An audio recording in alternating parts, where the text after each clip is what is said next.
Masih di Cerita Dewi Sandra bersama saya, Ustadz Felix dan juga istrinya. Dan betapa senangnya saya kali ini dapat berbagi cerita dan menyaksikan langsung pasangan yang satu ini dari sisi yang berbeda. Saya sempat baca tulisan Ustadz tentunya di IG. Cerita pertama kali memutuskan bahwa Umi adalah istri yang tepat. Itu buat aku cerita yang sangat menarik ketika biar Ustadz aja deh yang cerita. Jadi gimana Ustadz? Jadi dulu kan ketika saya masuk IPB, kemudian saya sudah mengenal Islam pada tahun 2002. Saya masuk Islam, saya mempelajari Islam.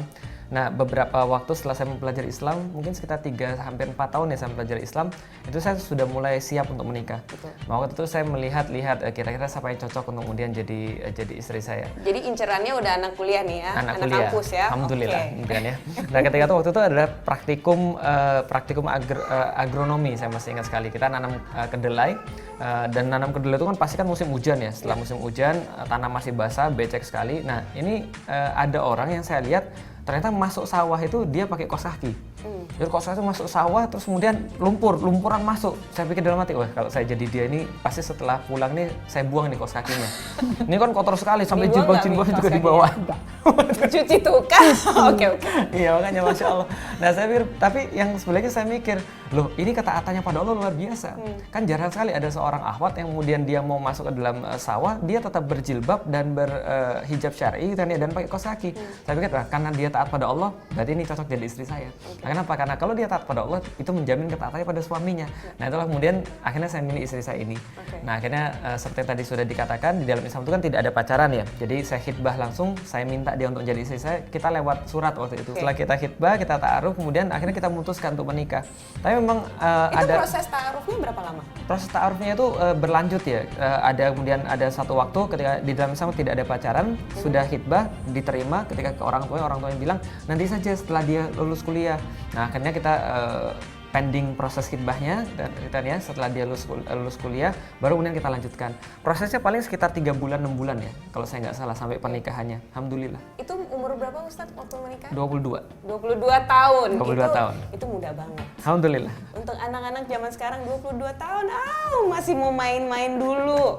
Iya. Nah, dan di banyak kajian Ustadz justru mengajarkan anak-anak no. Iya. Kalau misalnya udah serius, langkah dengan cara yang sah. Betul. Nah, banyak anak-anak muda justru ketakutan. Apa yang Ustadz katakan kepada Soalnya begini, kalau mereka paham dan tahu nikah itu apa, mereka tidak akan takut. Kalau saya sama bapak saya ini tidak bicara agama dulu misalnya. Bapak saya bilang gini, kenapa papi dulu menikah muda, umur 23 tahun? Supaya nanti kalau seandainya anak-anak papi sudah besar, anak-anak papi sudah gede, papi masih bisa untuk ngeliatin kalian. Saya juga sama, saya nggak pengen ketika nanti anak-anak saya sudah gede, lantas saya sudah nggak bisa lagi untuk menjaga mereka, nggak bisa menunjukkan pada mereka, nggak bisa ngajak mereka tarawih bareng misalnya. Saya pengen ketika anak saya sudah gede, saya masih muda dan bisa untuk menjaga mereka. Nah itu secara logika orang yang bukan beragama. Tapi kalau secara logika orang yang beragama itu lebih tinggi lagi. Nah ketika seorang laki-laki tertarik dengan seorang wanita, maka satu-satunya jalan di dalam Islam adalah pernikahan. Tapi yang sekarang terjadi anak-anak muda sebenarnya bukan takut, tapi mereka pengen menikmati sesuatu tapi tidak mau bertanggung jawab. Sebenarnya itu. Nah kalau misalnya dia sudah merasa itu cocok, sudah oke, kenapa tidak dinikahi saja? Nah faktanya kalau ada orang bilang ini perkenalan dulu sebelum pernikahan, loh faktanya saya tulis dalam buku. Test drive dulu maksudnya. Test drive. Nah itu dalam buku udah putusin aja tuh saya tulis bahwa tidak ada korelasi antara pacaran dengan tingkat kelanggengan. Ternyata setelah dilihat-lihat apa yang menyebabkan pernikahan itu bisa langgeng, ternyata adalah kecintaan pada sesuatu yang sama. Dan tidak ada, betul, nah itu jaminan tertinggi. Karena Allah alladzi anzala sakinatan fi qulubil mu'minin. Jadi Allah itu yang menurunkan sakinah. Nah, jadi kalau kita minta ketika pernikahan itu kan ya, litaskunu ilaiha, kita pengen pernikahan itu adalah keluarga yang sakinah. Jangan lupa sakinah itu bukan dari manusia. Sakinah itu dari Allah.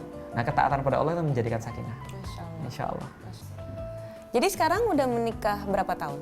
Berapa tahun ini ya? Ya, ini dia. Coba tes. Ustadz jawab sudah. dulu, benar atau enggaknya Umi yang jawab. 11 tahun.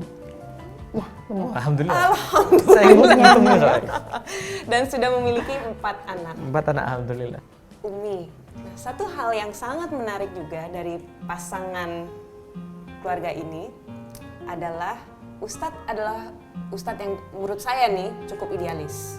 Dalam hal bahwa Ustadz tidak mau menerima semua job yang tentunya diajukan kepada Ustadz. Padahal kan ini adalah kesempatan untuk tentunya berdakwah lebih luas lagi. Tapi Ustadz sepertinya punya satu agenda khusus sendiri untuk belajar lagi, untuk keluar negeri, untuk lebih fokus dengan ilmu-ilmu yang harus dicari juga. Nah, pertama-tama saya melihat bahwa dakwah ini adalah kewajiban seluruh orang. Nah, sehingga ketika saya juga berkewajiban untuk berdakwah, saya juga ketika berdakwah itu juga harus kemudian mengetahui bahwa ini bukan kewajiban saya secara pribadi.